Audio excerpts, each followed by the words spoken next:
Unity Day, 22 December 2025. My statement on Unity Day 2025. Today, divisions run deep in politics, business, families, and even the church. Hate and disunity do not build nations, they destroy them. Divisions now poison our politics, our institutions, our families, and even our churches. For too long, we have allowed hatred, intolerance, and division to define us. For far too long, we have sown seeds of hatred, intolerance, and unforgiveness, violence, discord, and division in the country. And economically, within families and even within the churches, hate, division, and disunity do not build nations but destroy them.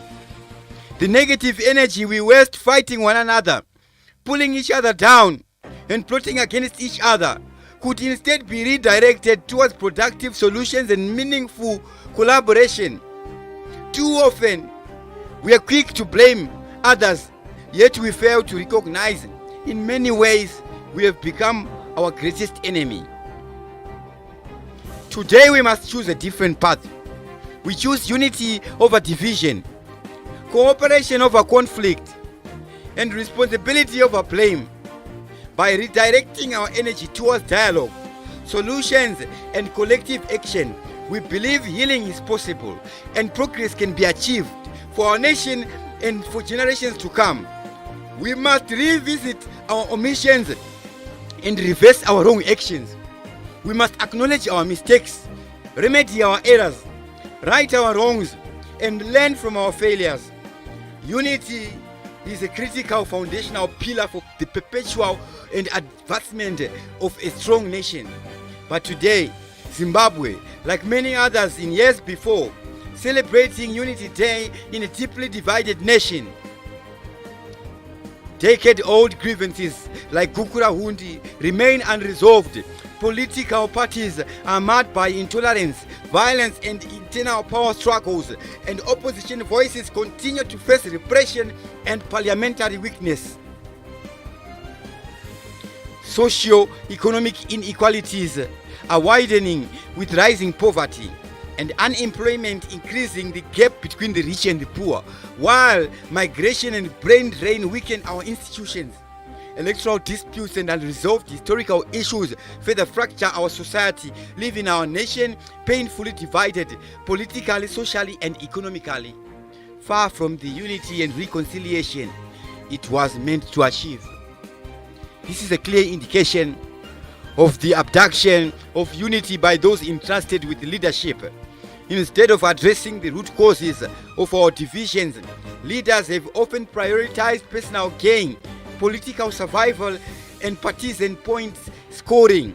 Institutions meant to build and uphold justice, fairness, and accountability have been weakened or co-opted, allowing corruption, nepotism, and illegitimate processes to take hold. Promises of reconciliation, equitable development, and social cohesion have largely gone unfulfilled, leaving citizens disillusioned and the nation fragmented. A call to action: restore majority rule and respect the people's will. Disputed elections, contested national processes, and illegal attempts to change rules or extend presidential terms.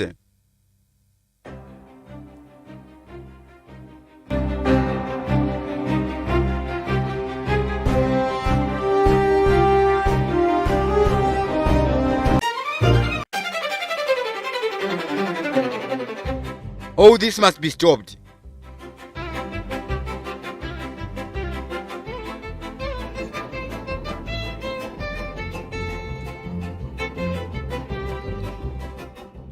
Zimbabwe must honor and respect the voices of its citizens. Doing away with contested and discredited national processes and outcomes. Resolving this foundational issue is critical for addressing the nation's deeper challenges. Let us forge a new consensus, a new national consensus. Zimbabweans, we must find each other and work in unity, celebrating their unity in diversity. We must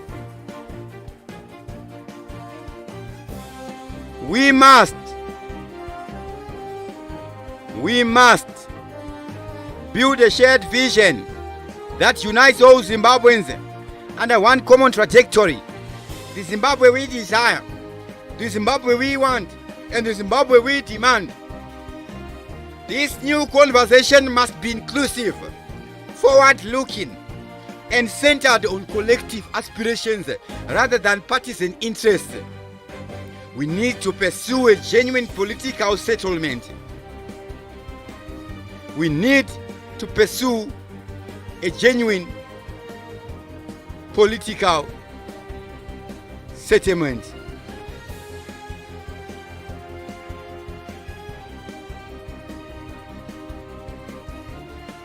Beyond dialogue and vision, there must be an agreement on political settlement. A political settlement that ensures fairness, accountability, and stability. True unity requires not only to understand, but concrete mechanisms to resolve disputes and foster national cohesion. God bless you. God bless Zimbabwe. God is in it. The end. That's how we see Nelson Chamisa's Unity Day statement. As we see the Zimbabwe opposition leader Nelson Chamisa marking this National Unity Day with a call for genuine reconciliation.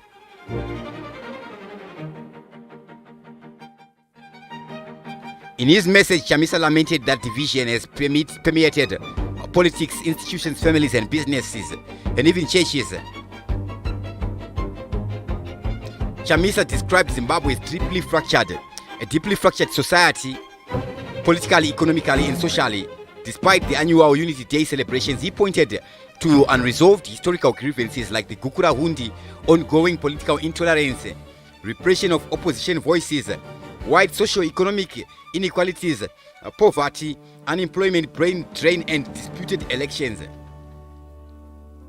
Criticizing leadership, Chamisa accused those in power of prioritizing personal gain, political survival, and partisanship, leading to weakened institutions, corruption, and unfulfilled promises of justice and equality. This is a clear indication of the abduction of duty by those entrusted with leadership, he said, and we see his call to action, restoring majority rule, forging national consensus. That is Nelson Chamisa. We see him